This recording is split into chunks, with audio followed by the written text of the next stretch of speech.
Nosso Evangelho de hoje é Lucas 19, de 45 a 48. Estamos na 33ª semana do Tempo Comum. Naquele tempo, Jesus entrou no templo e começou a expulsar os vendedores. E disse: Está escrito, minha casa será casa de oração. No entanto, vós fizestes dela um antro de ladrões. Jesus ensinava todos os dias no templo. Os sumos sacerdotes, os mestres da lei e os notáveis do povo procuravam modo de matá-lo, mas não sabiam o que fazer, porque o povo todo ficava fascinado quando ouvia Jesus falar. Palavra da salvação. O templo é lugar de oração. Jesus Cristo não suporta a situação em que se encontra o templo de Jerusalém. Aquele que deve ser o lugar da comunhão com Deus transformou-se num ambiente de ladrões, exploradores, comerciantes. No templo se travavam lutas pelo lucro e pela presença de quem tinha dinheiro. A corrupção tinha tomado conta do lugar mais sagrado de Israel. Aquilo que deveria ser o âmbito de Deus tornou-se o lugar de Satanás. Reinava no templo a injustiça e a impunidade.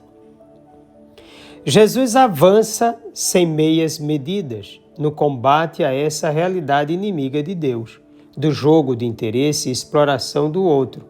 Ele não teme ser perseguido, não procura respeito social e acordos políticos em detrimento da salvação do ser humano. Com Jesus Cristo não existe o amaldiçoado politicamente correto. Seu ser é todo para o Pai e toda a sua vida é tornar de Deus o que é de Deus.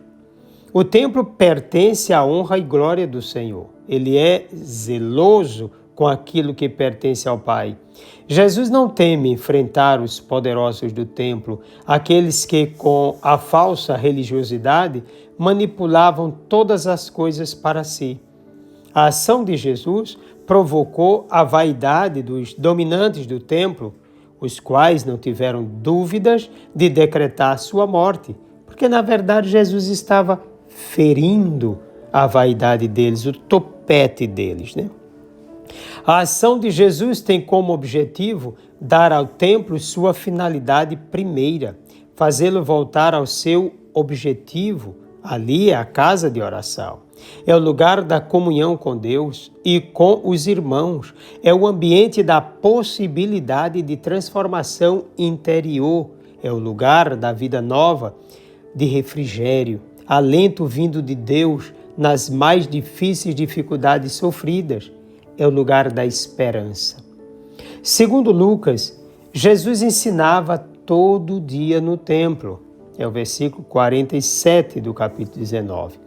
Jesus exercia seu ministério de pregação da palavra de Deus, onde antes se pregava o lucro desordenado. Jesus ensinava a investir no outro, a fim de que ele pudesse ser sempre melhor e pudesse encontrar sua salvação. Mas no templo, antes ensinava-se que o outro é importante enquanto tem algo a oferecer, enquanto possui aquilo de que se necessita financeiramente.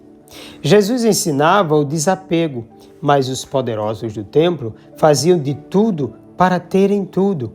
Jesus ensinava o amor pelos mais simples, dos mais pobres, mas no templo os poderosos davam lugares de honra aos poderosos e o último lugar aos filhos de Deus necessitados.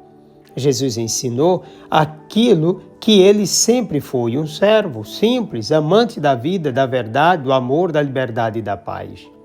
No templo se ensinava o poder, o ter, a destruição da vida pelo lucro, a mentira, a divisão, a guerra, e isso pelo testemunho.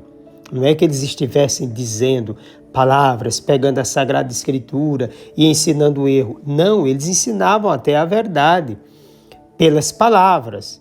Por isso que Jesus vai dizer, fazer o que eles mandam, mas não fazer o que eles fazem. Então, é pelo contra-testemunho que se dá esse ensinamento terrível. Realmente, esse templo deveria ser destruído.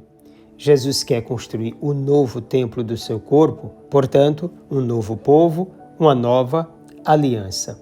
Os líderes do templo queriam matar Jesus.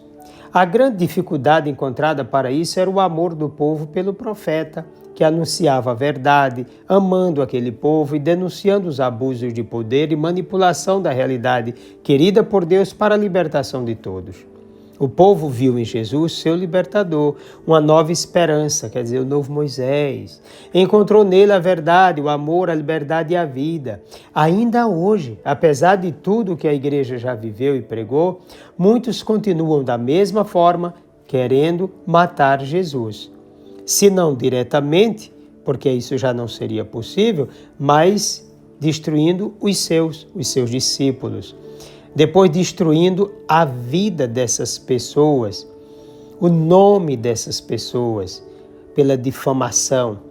Que tipo de templo somos, então, na realidade de hoje? Precisamos dar testemunhos de Jesus sem medo, porque o ódio a Jesus Cristo continua.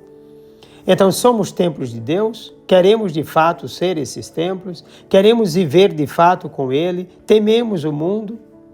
Em nós habita realmente o Espírito de Deus? Somos instrumentos da revelação do Senhor ou dos mais vis interesses do mundo? Servimos a Deus ou a nós mesmos? Usamos o templo para honra e glória do Senhor ou como lugar de comércio? O ambiente onde nos encontramos está sendo lugar da presença de Deus ou de quem? Convém pensar nisso. Desça sobre ti a bênção do Deus Todo-Poderoso, Pai, Filho e Espírito Santo. Um forte e carinhoso abraço.